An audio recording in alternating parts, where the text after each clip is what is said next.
xilliyadii hore qowmiyadaha ugu tunka weyn ee qaaradda Afrika waxay intooda badan ku tiirsanaayeen dagaalyahano iyo weliba ciidamo gaashaan u ah xilliyada uu colku soo weeraro ama iyaguba duulaan qaadayaan dagaalyahanadaas oo ka koobnaa rag geesiyaal ah. haddaba waxaan halkan maanta ku soo qaadan doonaa 10 qowmiyadood ee ugu dagaalyahansanaa qaaradda Afrika, inagoo ka soo bilaabayna kaalinta 10aad oo ay ku jirto qowmiyadda Shona oo ah qabiil aad u ballaaran oo ka tirsan Bantuga, isla markaana ahaa kuwo aad u awood badnaa oo ku astaysnaa boqortooyadii hore ee Zimbabwe, isla markaana ka talin jirtay koonfurta Afrika kuna khasabtay dadyoga Sawaaxiliga inay abaalmarino isugu jira maal iyo hantiba markasta siiyaan boqoradii hore ee reer Shona. waxaa kaloo weli yaala raadkii hore ay boqoradaasi ka dhiseen magaalooyin waaweyn oo ku yaala koonfur Afrika 1000 sano ka hor. maantana in ka badan 10 milyan oo qof oo reer Shona ah ayaa ku nool daafaha adduunka. inta ugu badanna waxay ku nool yihiin dalka Zimbabwe. dadka Shona sida la qiyaasayo waxay kaloo ku nool yihiin ama se ay degan yihiin koonfur Afrika, Botswana, Zambia iyo Mozambique, waxayna leeyihiin luuqad u gaara taasoo xarunta Ben Language Center ay ku qiyaastay inay ku hadlaan 75% dadweynaha reer Zimbabwe. lambarka 9aadna waxaa ku jira qowmiyadda Fulani oo ah qabiilka ugu badan ee reer guuraaga ah ee galbeedka Afrika degan. dhaqan ahaan waa xoolo dhaqato iyo ganacsato ku kala baahsan 5 wadan oo kala ah Nigeria, Guinea, Mali, Burkina Faso iyo Niger. waxay caan ku yihiin dhanka dagaalka iyo weliba inay yihiin dagaalyahano reer guuraa ah oo aad u ba'an oo adoonsaday ama u talin jiray qabiilo badan oo la deganaa galbeedka Afrika. lambar 8na waxaa ku jira qabiilka Maasayda oo caan ku ah inay ahaayeen dagaalyahano iyo xoolo dhaqato ka talin jiray miyiga Kenya iyo weliba Tanzania. dhaqashada lo'du waxay kaalin muhiim ah ugu jirtaa noloshooda, waxayna qoysaska iyo qabaa'ilku marka ay guur noqoto yarad la isku weedaarsan jiray lo'da. sidoo kale hilibka iyo caanaha lo'da ayay aad ugu tiirsanaayeen. ninka Maasayga ah ee aan dhalin wax caruur ah waxaa looga yaqaanaa dadka dhexdooda nin faqiir ah oo aan hanti lahayn, sidaa awgeed waxay aad isugu faanaan ubadbadnida. dhinaca kalena waa dad aad u dhiiran oo xitaa waxay mararka qaarkood la dagaalamaan libaaxa si ay u muujiyaan awooddooda. dadka Maasayda waxaa caado u ahayd ninka dhallinyarada ah si loogu aqoonsado inuu yahay dagaalyahan waa inuu soo dilaa libaax isagoo warankiisa oo kaliya isticmaalaya hub ahaan. inkastoo ugaarsiga libaaxa uu hadda mamnuuc ka yahay bariga Afrika, balse Maasaygu wuxuu hadda dilaa oo kaliya libaax haddii uu soo weeraro xoolihiisa.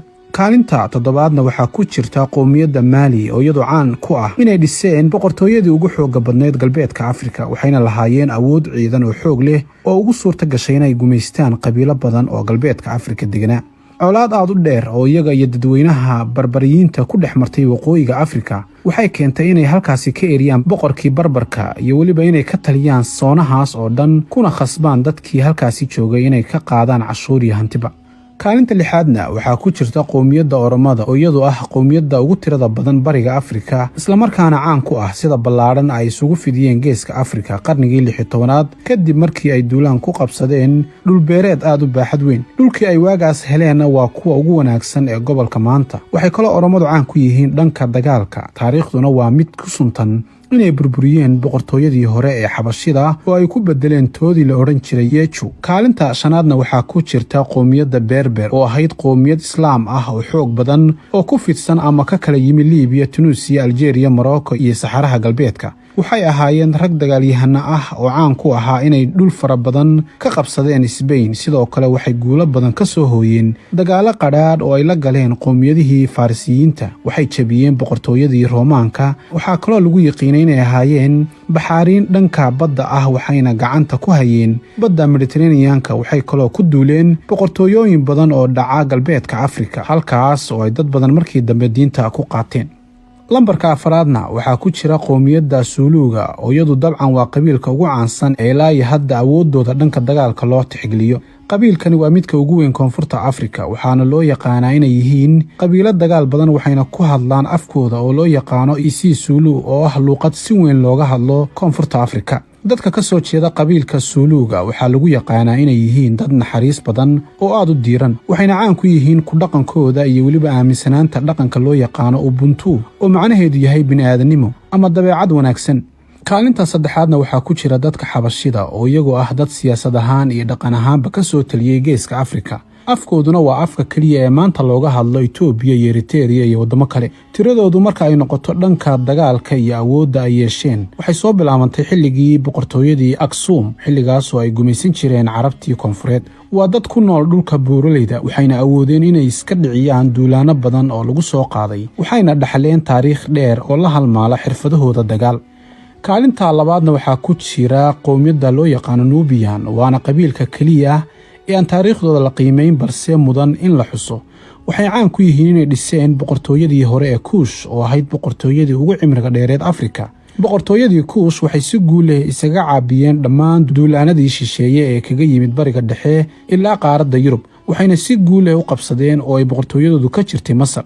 kaalinta koowaad waxaa ku jirta qowmiyadda Soomaalida oo si muran la'aan ah waa qabiilka Afrika ugu awoodda badan ee abad jiray. xirfadaha dagaalka iyo xeeladahooda dagaal qaar ka mid ah waa kuwa ugu wanaagsan ee ka jiray qaaradda, waxayna dagaalo ay qaadeen ku jabiyeen boqortooyooyin fara badan oo ay ugu caansanayd boqortooyadii hore ee la odhan jiray Hittis ee ku nooleed Masar. Soomaalidu waxay kaloo duulaan badan oo ay qaadeen ku qabsadeen inta ugu badan dhul weynaha qaaradda Afrika, waxayna maanta qowmiyadda Soomaalidu ku kala baahsan yihiin 4 wadan oo kala ah Soomaaliya, Itoobiya, Kenya iyo Djibouti. waa dad ku wanaagsan ganacsiga una badan reer guuraa iyo beeraley, waana dadka ugu dhaqanka iyo taariikhda hodansan. waxay ahaayeen Afrikaankii ugu horreeyay ee qaaday dagaal dhanka badda ah, gaar ahaan markii ay dagaalo badan la galeen quwadihii Yurub iyo sidoo kale boqortooyadii Boortaqiiska ee waagii ay jirtay boqortooyadii Ajuuraanka oo ay kaga adkaatay dagaaladii badda. waxayna Soomaalidu si weyn uga soo horjeesteen dhul balaarsigii Oromada, waxayna halkaasi kaga qabsadeen dhul badan kadib dagaalo badan oo dhex maray, waxayna Oromadii ku khasbeen diinta Islaamka. sidoo kale Soomaalidu waxay ahaayeen Afrikaankii ugu horreeyay ee hub casri ah ka hela quwaddii reer Yurub xilligii uu horkacayay hogaamiyahoodii Soomaaliga ahaa ee Axmed Gurey oo 14 sano gumaysanayay Xabashida. waxay aasaaseen boqortooyadii ugu awoodda badnayd ee loo yaqaanay boqortooyadii Ajuuraan, isla markaana ugu facaweyneed taariikhda, maamulkeeduna uu gaadhay Afrika oo dhan ilaa iyo badweynta Hindiya. sidoo kale ganacsigooda uu ka gudbay badweynta Hindiya.